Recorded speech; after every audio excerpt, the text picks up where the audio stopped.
சென்னையில தொடங்கிட்டு நடைய அடையார்ல பார்த்துட்ட தாயே அன்னையே எங்க கூட நீயும் வாயே வருடத்துல ஒரு முறை தாங்க மாதாக்கு கொடியேத்துவாங்க பெருவிழா இது 10 நாட்கள் திருவிழா வழி நெடுக்க மாதா தேரி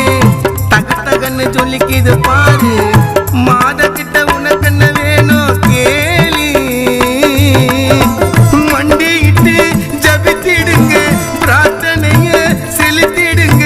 ரொம்ப தூரம் இன்னும் போனோம் சீக்கிரம் எல்லாரும் வாங்க அகிலமே போற்றும் வல்லமை நிறைஞ்ச வேளாங்கண்ணி அம்மா உன் அற்புதம் அனைத்தும் ஒவ்வொன்றாக பாட்டில் சொல்லட்டுமா.